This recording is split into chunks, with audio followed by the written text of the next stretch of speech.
Uncivilized Vitality, and this month we're going to do the 5 Vital Paths Restoration number 1.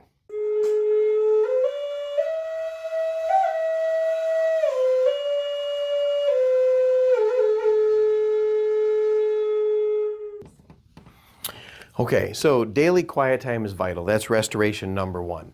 So I have to define what quiet time means, and just for full disclosure, this is the second time we're filming this video. I like to do things in one take, and the other one, believe it or not, rambled on for over 20 minutes after I said I'll define what quiet time is later, and then 20 minutes later I still hadn't done it, so my wife we just called it off. We started over. She made an executive decision, so it was too long. So daily quiet time is vital. That means you need it. Vital means pertaining to your life, and the 5 vital paths mean the best ways you can, the best steps you can take to stay healthy and happy. So sitting down every day for quiet time is something that you must do. Human beings developed with periods of quiet self-reflection. It's one of the ways we developed complex language, and unlike the other animals, we have the ability to self-reflect. We are self-aware. Taking that to its farthest extremes, we can self-actualize, and like Maslow said, the highest need a human being has is to become self-actualized, or reach our full potential, like Carl Jung, and be a fully aware, fully developed human being. We need quiet time to do that every day. So you need at least 60 minutes per day of quiet time, right? That's the minimum. Now, there are obviously some maximum. If you spent 23 hours a day of quiet time, that's not really productive for health and wellness. So there's a golden mean there somewhere. But for the minimum, you need to get 60 minutes a day, right? And you can break that up. One 60-minute session, you could have 2 30-minute sessions, you could have 3 20-minute sessions. But now we're starting to get down to 4 15-minute sessions, or 6 10-minute sessions, or 5 12-minute sessions. These are not the best down here. You want to stay up here with these, right? So 1 60-minute, 2 30s, 20. And what quiet time means, there I go again. I didn't describe that. So what quiet time means is a state of being where you're sort of in a mental neutral. You're not completely unconscious or into the subconscious where you're thinking about things and worrying about things and going through lists of things you have to do, or which would be active conscious, or you're not asleep, right? So you're somewhere in the neutral. I have a video, I'm pretty sure, back somewhere, maybe Rendell can find it and link it, where we talked about the different brainwave patterns and what it means to sleep on purpose, and how we get restorative functions from sleep. So daily quiet time is not the same as sleeping. It means getting into that mental neutral where you can disengage from stressful thoughts and planning or ruminating about the past, but not quite going completely unconscious where your subconscious takes over and you produce dreams. So sort of a waking state where you're in a sort of a mental neutral. This will allow psychological rest, one, some restorative rest without going all the way into the sleeping. So you're just dropping into like that level 2 and you come back out refreshed, kind of like a mental power nap. It allows a physiological pause, right? So every time we think or react to something, our bodies react to it as well. We get hooked on our phones with the doom scrolling. Then we get oxytocin and dopamine and other chemicals that are released in response to those, and we start to crave them. So we're always on the phone. You notice nowadays in civilization, everyone has these phones. If they pause for a moment, they immediately get on their phone and start scrolling. Right? It used to be you would fill in that time with either daydreaming or what Jung called active imagination, or even just gossiping and talking. Human beings talk to each other. And now everyone's isolated in their own little bubble on these phones. That's not quiet time. You need to disengage in sort of like a mental neutral. And a couple ways you can do that, hit that mental neutral. Mental neutral is to count your breath, right? Breath counting. All right? Because this is a good way to do it. I talk about in the book, your breath is always with you, hopefully. So the breath is always with you. So you've always got the opportunity to use that as a way to disengage your brain.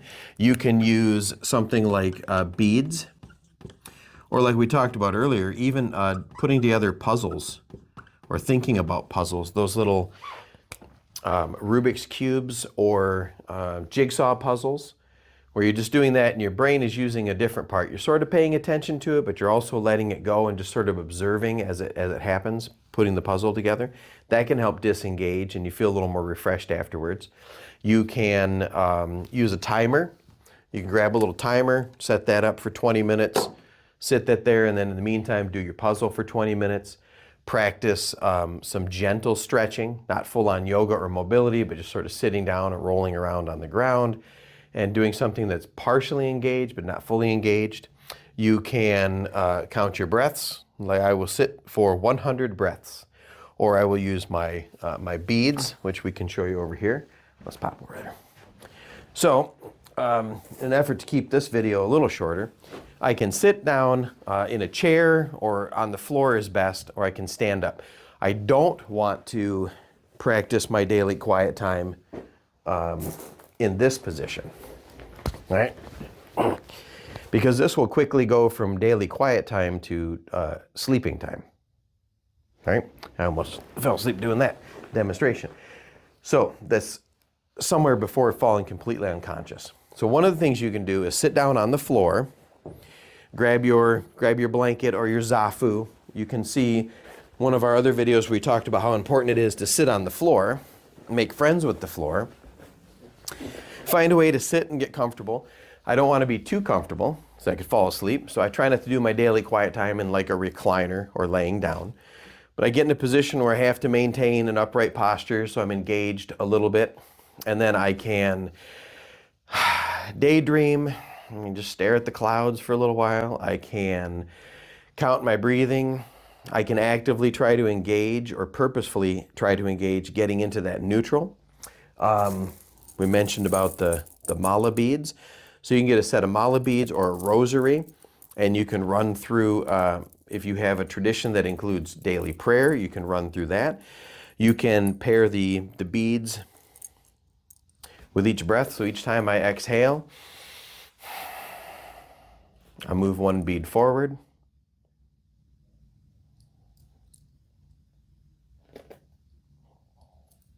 All right. Or I can just count the beads at a certain pace and see how many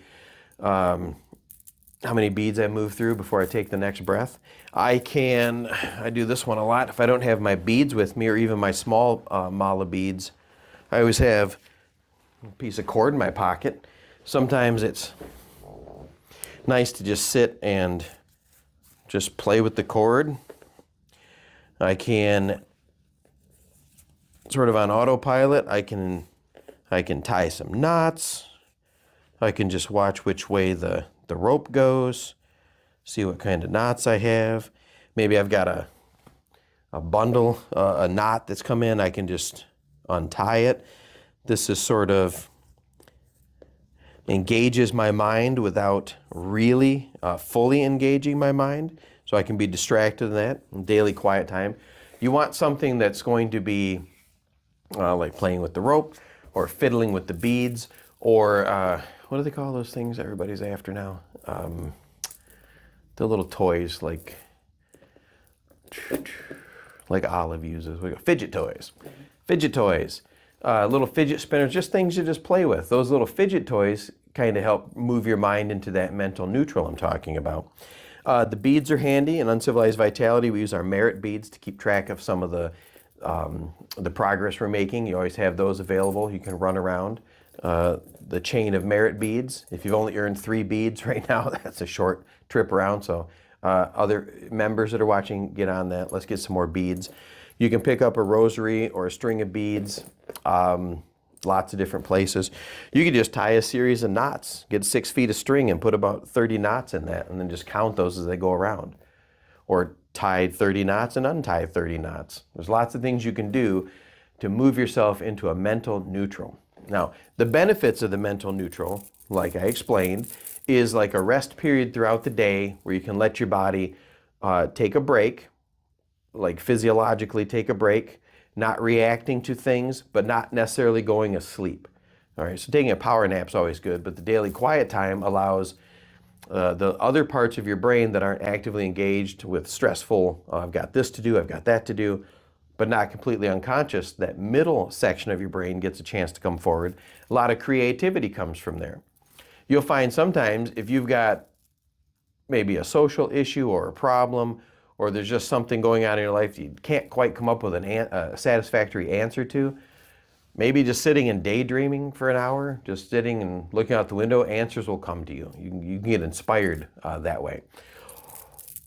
We hear about this all the time throughout history. People were inspired with these eurekas or these epiphanies, these eureka moments, when they were otherwise daydreaming or thinking about other things. So learning to do that every day and training yourself pays big dividends over time. You can let your body rest, you can let your brain rest, and you build that up every day, and it'll give you a chance to pause. It's kind of like the daily quiet time would be like mental fasting, but in smaller doses. If you show that again there, over there, we got the 60, the 30, and the 20. Those are the best forms. You're going to get more benefit from doing it that way. If you have to do the 15, 10, or 12-minute sections, or even 5-minute sections, sometimes you're going to have to do that. Break it up. A little is better than nothing. You're going to find at first it is difficult to let your brain move into neutral. This will take you a few months of daily practice to build up. Once you've become accomplished at sitting for 30 or 60 minutes, maybe start working on that uncivilized golden hour, where you spend your hour on the floor as you do your daily quiet time, and then do that outdoors for your hour of daily weather exposure. So you can get that quality hour every day. Right? And if you only manage to do it once a week at first, that's fine. It's better than nothing. Just sort of build that up every other day, then every day, and eventually be able to get your hour of quiet time. And it'll help in more ways than I explain in a short video, as my attempts to keep this second take are short. And you're shaking your head, I didn't do it? That's all right. I tried. That's all that counts. That's all that matters. There's an old Zen saying that I do include in the book that says, in case you were thinking this is not as important as the other vital paths, you should sit quietly for 20 minutes a day. If you don't have time to do that, you should sit for an hour every day. Right? The point of that parable is you have to make time for yourself. Self-care includes just sitting. I even have uncivilized members that get up a little bit early. They get up a half an hour early each day just to get that quiet time. And because you're not sleeping, it pays a different kind of dividend to sit and go into that mental fast or that mental neutral. Right? So let's bring back daydreaming. Let's get a little less civilized by learning to sit quietly each day, and don't play on your phone, don't listen to music, don't read. Just sit and go into neutral and daydream. You might need a few tools to help you until you get used to it. But if you'd like to hear more about this and other ways that this is beneficial, one, buy the book. Two, leave some comments below. And while you're at it, hit that thumbs up button and subscribe, turn on notifications. It really helps the channel, the more people that subscribe to the channel and comment. So we appreciate that. What else was I going to say at the end of that? I forget. All right, that's it.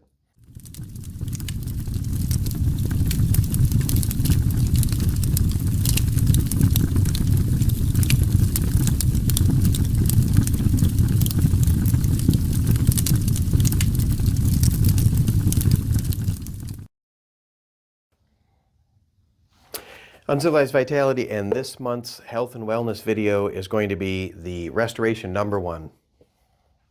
I don't know if I like that. Let me try again.